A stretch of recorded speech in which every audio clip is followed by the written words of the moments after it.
Think about the phone in your hand for a moment. Imagine you feel a sudden craving for something: a book, a shirt, a rare spice, and with a single click, your order is sent into the ether. Instantly, a giant, invisible machine begins to move. Planes traverse continents. Massive ships glide through forgotten straits, and days later, a package from the other side of the world appears at your door. We live in a world obsessed with right now, believing that information and goods can move at the speed of light. We assume this global connection is a modern miracle, a gift of the internet age. But the truth is far more complex. The speed and ease of this connection are merely the latest chapter in an ancient story. The real mystery isn't the glowing screen in your hand. It is the massive, invisible machinery that makes the click possible. It is the continuous, grueling journey of the goods themselves, the forgotten trade routes, the desperate ambitions of empires, and the human ingenuity required to move a single, mundane object from one civilization to the next. We assume that connecting with someone 1,000 miles away is effortless, a quick tap, a flashing screen. But what if the ability to talk across continents, to share a thought, required unimaginable physical endurance?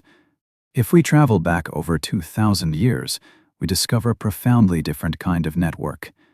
It wasn't built with fiber optic cables or satellite signals. It was built by footsteps.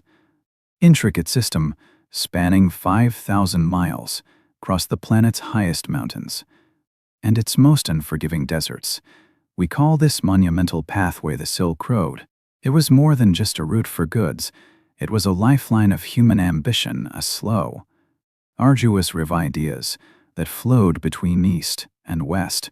Take a deep breath and notice the steam rising from your cup. It carries that rich, comforting aroma, a scent that signals the start of a quiet, predictable routine. You put the hot liquid, watch the dark surface settle, and the warmth instantly grounds you. It is, in this moment, merely a beverage, a simple ritual of the modern day. If you trace the journey of this dark brew, you realize that this quiet cup is anything but innocent. Its history is drenched in revolution of blood and the relentless pursuit of profit. Picture yourself not in a quiet kitchen, but in the smoky, bustling docks of a 17th century port city. The arrival of coffee was not a gentle cultural exchange. It was a commodity so potent, so addictive, that it became a geopolitical weapon. It fueled the Enlightenment, yes, but it also financed the slave trade and sparked conflicts between empires. From the sacred groves of Ethiopia, it traveled across the Red Sea, its straight routes becoming arteries of power, drawing the attention of sultans, colonial powers, and smugglers alike. It was worth more than its liquid weight. It was the price of revolution. So, the sheer pleasure of the steam rising before you is a paradox, a delicate, perfect comfort built upon centuries of conflict, forced migration, and ruthless global ambition. Next time you sip that liquid gold, remember that you are not just drinking coffee. You are participating in a story of empires. We are going to start our journey not with the clash of steel or the grandeur of a palace, but with a far more primal, logistical need, the need for superior speed. Picture the vast, sun-baked plains of ancient China, a civilization at its zenith, where the very rhythm of life was dictated by the pace of its strongest animal. This was the Han Dynasty, a power so immense that its ambitions stretched far beyond its borders. But even at its peak, the emperor faced a critical, strategic challenge. His magnificent army required more than just numbers.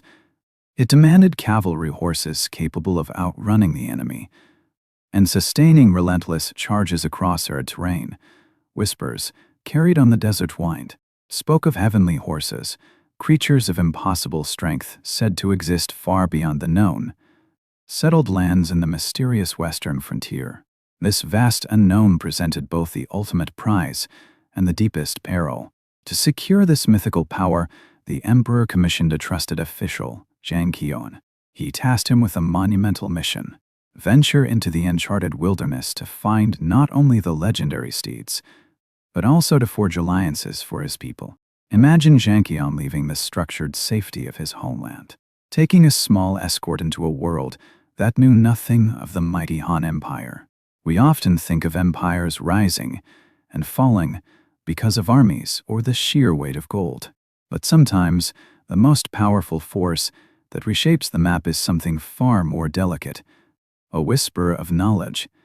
Picture a scholar standing in the echoing halls of power, revealing a vast, unknown world to an emperor, a world that existed only on dusty, uncolored maps. This knowledge, the understanding of Central Asia, was the initial transformative spark. Suddenly, the focus shifted from geography to a single luminous commodity. It was silk. This fabric was not merely cloth. It was a profound secret and impossibly smooth, shining treasure edging deep within China. To the people of the West, it was an enigma, a material they had never felt, with colors so vivid they seemed spun from sunlight itself. The West's reaction was immediate, overwhelming desire. They craved this exotic material, willing to barter imaginable wealth for the right to wear it, to own it. The sheer mystery and exclusivity of the silk elevated beyond a mere luxury item. It became a cultural obsession, a driving force that demanded connection. And so, the Great Bridge was built. Magnificent thread of silk necessitated the establishment of sprawling, intricate trade routes. These paths, carved by merchants, armies, and desperate adventurers, didn't just move goods. They moved ideas, religions, and diseases, became the catalyst that permanently tethered disparate civilizations. Forever altering the course of global history, we often assume that history unfolds because of great armies or because of political decrees issued from a throne. The most profound shifts begin with something incredibly simple, something we take for granted: an object. It wasn't just about buying and selling goods. It was about the invisible transfer of knowledge and habit. The true power of any commodity was not its market value, but the way it fundamentally altered the human rhythm of life. Consider the dramatic arrival of a single exotic spice. Before it reached your table, it was merely a curiosity, a bright pigment for an elite meal. But once that sent the sharp, sweet musk of cinnamon or the deep warmth of pepper became accessible, it changed more than just the recipe. It transformed the ritual of cooking, the very definition of flavor, and even the medicinal understanding of a civilization. Spices became catalysts for cultural exchange, weaving together disparate kitchens into a single, global palate. Or look at the revolution sparked by paper. Before this refined material, knowledge was a luxury, etched painstakingly onto fragile papiers or carved into heavy, permanent stone. When paper arrived, the mechanism of learning changed entirely. Suddenly, ideas could proliferate at an unprecedented rate. Libraries expanded beyond the reach of the emperor, and the ability to document a single thought became democratic, enabling the explosion of academic thought that built entire modern eras. Every single item that traveled along the ancient arteries of the Silk Road carried more than its physical weight. It carried the architecture of a foreign belief, the technique of a master artisan, or the simple, revolutionary idea of a new way to live. These goods became physical manifestations of human curiosity. They were the material evidence that the world, though vast and separated by deserts and mountains, was constantly connected by the irresistible, addictive pull of the unfamiliar. We often take the rhythm of our lives for granted: the predictable cycle of sunrise, the steady flow of commerce, the reliable tick of a clock. We assume that order is natural, an inherent law of physics.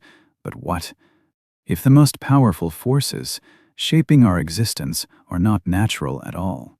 Consider the simple, crystalline flakes we sprinkle on our breakfast toast. Salt. It is a fundamental mineral, necessary for life, so utterly unremarkable that we barely register its presence. Yet, if we trace the journey of this tiny grain, the story of salt is anything but quiet. It is a history of empire. Early civilizations didn't just need it for flavor, they needed it for survival. Salt became the currency of the Roman roads, forming the very backbone of trade networks that fueled legions and local markets alike. Its value was so profound that it quickly became a two-love state power. In medieval times, the right to mine or trade salt was so immensely lucrative that entire kingdoms taxed it heavily, a resource worth paying soldiers in. Giving us the word salary, this fundamental mineral-fueled exploration and conflict. It was sought in the deepest deserts and across the vast oceans, becoming a geopolitical commodity that drove the age of discovery. Salt didn't just preserve food, it dictated borders, inspired massive voyages, and ultimately shaped the economic structure of the world we live in. Imagine the abrasive grit of sand underfoot, the relentless ache in your calves. You are walking, day after day, across a vast and forgiving expanse where the horizon seems to stretch into nothingness. The sun is not merely bright, it is a heavy, burning presence that drains the moisture from your skin, making every breath a calculated effort. That same sky which seemed so immense and indifferent by day drops the temperature so swiftly that the air itself feels brittle.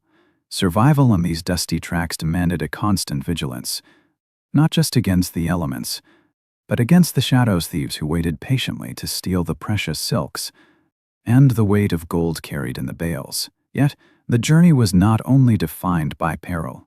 Between the desolate deserts and the towering mountain ranges, these magnificent pockets of life existed, the oasis cities. They were green islands in a sea of ochre sand, places like Samarkand or Kashgar, where the world paused. When a weary caravan finally arrived, the sense of arrival was almost overwhelming. Here, the air smelled of cool water and fresh-baked bread. You could finally drink deeply, wash away the grit, and sleep in a proper bed. In these vibrant hubs, every culture met. Picture sitting at a table, a merchant from Persia discussing spices, a monk from India sharing quiet wisdom, and a soldier from China exchanging stories. You would share a meal, and more importantly, you would share humanity. The conversations were rich, weaving together tales of family, of gods, and of distant, beloved homes. You would learn that beneath the varying clothes and tongues, the fundamental experiences, the hunger, the exhaustion, the ache for home were universal. These cities didn't just become rich, they became brilliant centers of art and learning, proving that the mighty Silk Road was built not by armies, but by the shared resilience of people. We often picture the Silk Road as a grand thoroughfare, a conduit built for the movement of luxurious silk and exotic spices. But what if the true, enduring cargo was never meant to be weighed? Close your eyes and listen to the rhythm of the desert morning. Picture the rhythmic clinking of camel bells echoing across the vast, silent expanse. The air smells of dust and distant, burning cedar. You are standing beside a caravan, watching the slow, steady progress of men and beasts. They haul heavy sacks of cinnamon, peppercorns, and brilliant dyes, all tangible goods. Yet, as you watch the smoke rise from the cooking fires, consider what was traveling alongside the spices. The old saying holds a profound truth. When physical goods move, ideas travel just as powerfully. The merchants were carrying much more than mere commodities. In the deep, quiet spaces between the dunes, they were transporting entire belief systems. They carried the melodies of faraway lands, the complex logic of new philosophies, and entirely new ways of seeing the cosmos. These invisible ideas, these seeds of knowledge and culture, were the true engine of the road. They were the weightless yet infinitely heavy cargo that reshaped civilizations. A belief system, once carried by a single merchant's whisper or a scholar's scroll, could ignite a revolution or foster a golden age simply by traversing the desert and finding fertile ground in a distant city. It was the world's most ancient, slow-moving intellectual current. Dark steam rises in a perfect, fragrant plume, carrying the scent of roasted earth and bitter promise. You pour the liquid into your cup, watching the surface ripple just enough to catch the morning light. Steaming ritual, the clink of the ceramic. The first careful sip is one of the most reliable comforts in the modern world, but look closely at that deep mahogany color And I want you to ask yourself a dangerous question. Where did this simple beverage truly come from? It is easy to assume that coffee is merely a pleasant, invigorating treat, a civilized addition to breakfast. Yet, its journey to your countertop was anything but gentle or even benign. For centuries, this potent liquid was less a commodity and more a weapon, a tightly controlled secret, and a catalyst for revolution. When it first flourished in the Arabian Peninsula, it was considered sacred, drive for wakefulness.